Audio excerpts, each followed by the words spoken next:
the Easy Way podcast, where simple tips become real results. Please don't forget to subscribe to our channel. Hello, everyone, and welcome back to another episode of the Easy Way podcast. I am Peter, and I am very happy to be with you today. We are going to talk about a very common problem in the business world, the fear of asking simple questions during a meeting. Hello, Peter, and hello to all our listeners. I am Bella, and I am laughing because this topic is perfect for me. I have a very embarrassing story to share with you today about a time when I did not ask the right questions, and it caused a huge disaster. I think we have all been there, Bella. We sit in a meeting, someone says something vague, and we are too afraid to ask for clarification. We nod our heads and pretend to understand, but inside our brains, we are completely confused. Exactly. We do not want to look unprofessional or inattentive. But today, we will learn why asking questions like who, what, where, and when is actually the smartest thing you can do. It saves you from making mistakes. So, let's jump straight into your story. I know you had a very interesting experience last week with your new manager, Mr. Thompson. Please, take us to the scene. Where were you, and what was happening? Okay, picture this. It was Tuesday morning, around 9 a.m. I was sitting in the main conference room with my team. Mr. Thompson was standing at the front of the room, and he was speaking very, very fast. He seemed to be in a rush. Fast talkers are always difficult to understand, especially in the morning. I imagine everyone was drinking coffee and trying to wake up. Did he give you a specific task to do for the company? Yes, he did. He looked directly at me and said, "Bella, I need you to go to the station and pick up Mr. Smith. He is arriving for the presentation." Then Mr. Thompson immediately left the room to answer a phone call. That sounds like a simple instruction, but actually it is full of holes. He gave you a command, but he missed a lot of important details. What was your immediate reaction to this order? I panicked a little bit. I nodded and said, "Sure," because I wanted to be helpful. But then I realized I didn't know which station, which Mr. Smith, or what time he was arriving. But the door was already closed. This is the classic trap. You said yes before you verified the information. So you had a choice. You could run after him and ask, or you could try to guess the details. What did you decide to do? I was too scared to run after him. I thought, well, there is only one main train station in the city, so he must mean that one. And I assumed Mr. Smith was our usual client, John Smith. So I grabbed my car keys and left. Assumptions are very dangerous things. You assumed the location and the person. This is where the story gets exciting. You drove to the central train station. What happened when you arrived there? I arrived at the train station at 10 a.m. I stood there with a big sign that said, "Welcome, Mr. Smith." I waited for 30 minutes. Hundreds of people walked past me, but nobody stopped.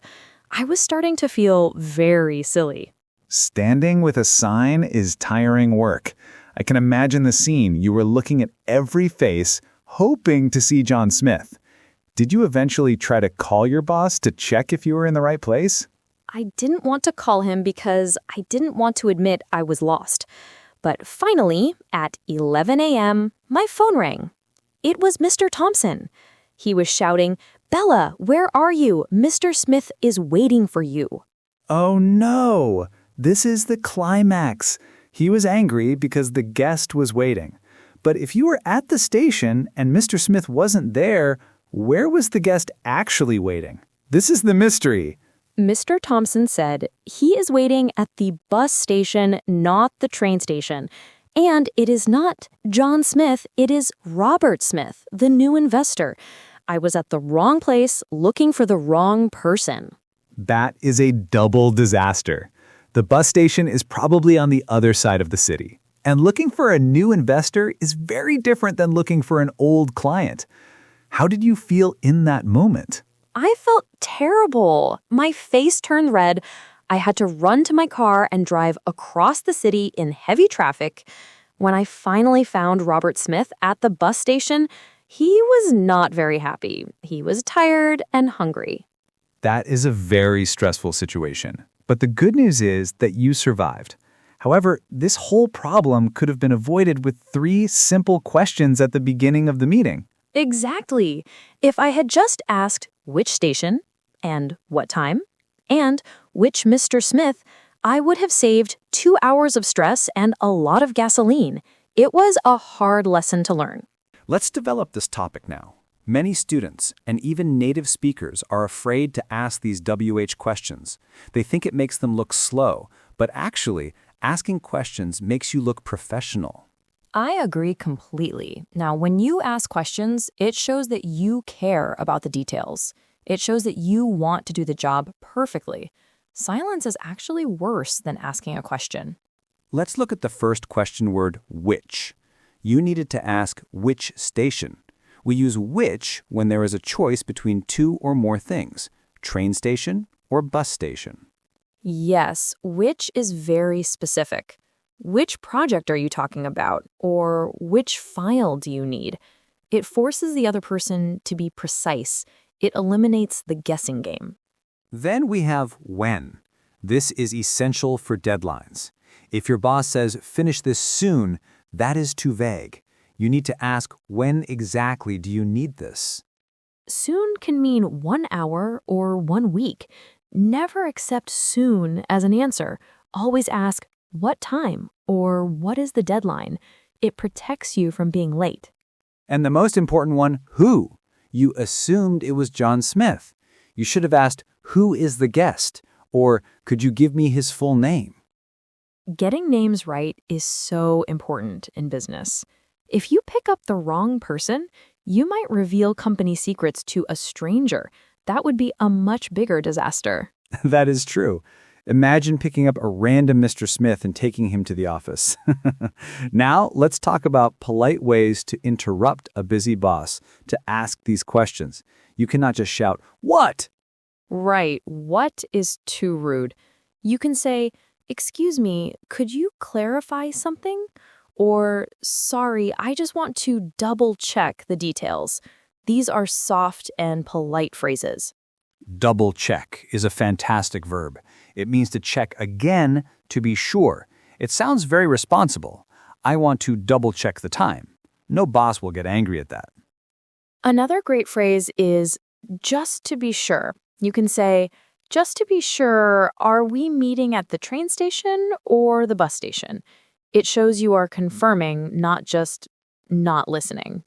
And what if the person speaks too fast, like Mr. Thompson? You need to stop them. You can say, "Could you please slow down?" Or, "Could you repeat that last part?"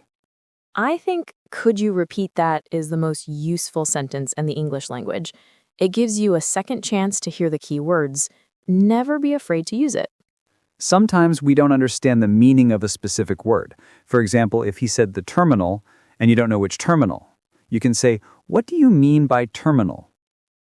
What do you mean helps to clear up confusion about vocabulary, but say it nicely. If you say it aggressively, it sounds like you are challenging them. Tone of voice is important. Let's do a quick role play to practice. I will be the vague boss, and you have to ask me the right questions to get the information. Are you ready, Bella? I am ready. I will not make the same mistake again.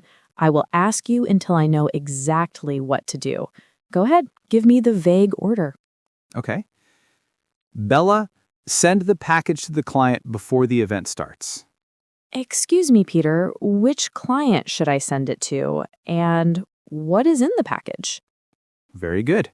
Send it to Mr. Jones, and it contains the brochures. Okay, and when does the event start? I need to know the deadline for shipping. The event starts at 4 p.m. tomorrow. Great. And where is the event located? I need the address for the shipping label. It is at the Grand Hotel. See, by asking 4 simple questions, you now have a complete picture. You can do the job successfully. It feels so much better to know the details. I don't feel anxious or confused. It only took 30 seconds to ask those questions. it is very efficient. And notice that I didn't get angry. I just gave you the answers. Most people are happy to give you information if you ask politely. I think the fear comes from school. In school, if you ask a question, sometimes kids laugh. But in work, questions are tools.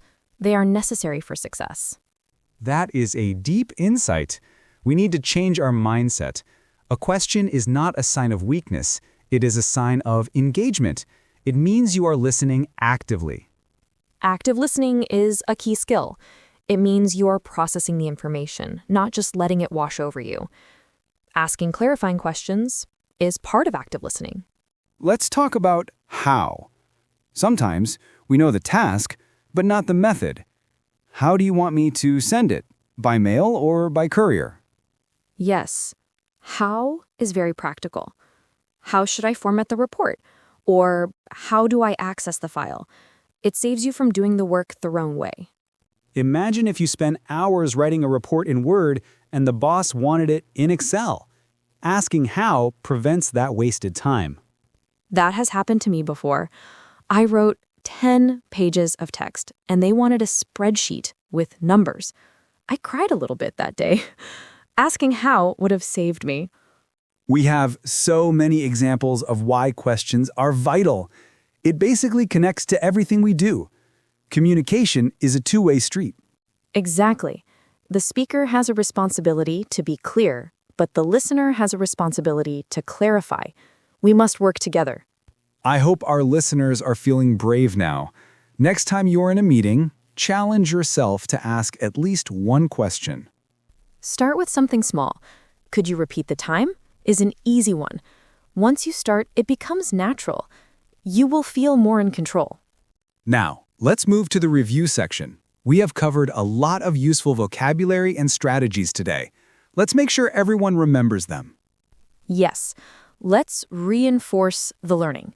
Guided repetition is the best way to make these words stick in your long-term memory. The first keyword is clarify. To clarify means to make something clear or easier to understand. Could you please clarify that point? Next is vague. Vague means not clear or not specific. His instructions were very vague. This is the opposite of specific. Then we have assume. To assume means to accept something as true without proof. I assumed he meant the train station. And usually assumptions are wrong. A very useful phrase is double check. This means to verify again. I need to double check the address. It is very professional. We also practice the what questions. Who is for people. Where is for places. When is for time. Which is for choices. And don't forget how. How is for the method or way of doing something. How should I do this? Let's recap the actions of the story. First, Bella received a quick and vague instruction from her boss to pick up a guest. Second, instead of asking questions, I assumed the details. I drove to the train station and waited for the wrong person. Third, the boss called and was angry because the guest was actually at the bus station. Bella had to rush to fix the mistake. And finally, we learned that asking polite questions like, "Excuse me, could you clarify?" saves time, money, and embarrassment. It is a simple lesson but a powerful one. Don't guess, ask. That is the motto for today's episode. Don't guess, ask. I like that. I'm going to write that on a sticky note and put it on my computer monitor. That is a great idea. I hope you all do the same. Thank you, Bella, for sharing your story. It was very brave of you. Thank you, Peter. It's better to laugh about it now than to cry. I hope it helps someone else avoid the bus station disaster. I am sure it will. Thank you to all our listeners for tuning in to the Easy Way podcast. Keep practicing your questions. Goodbye, everyone. Don't be afraid to speak up and ask why or when. See you in the next episode.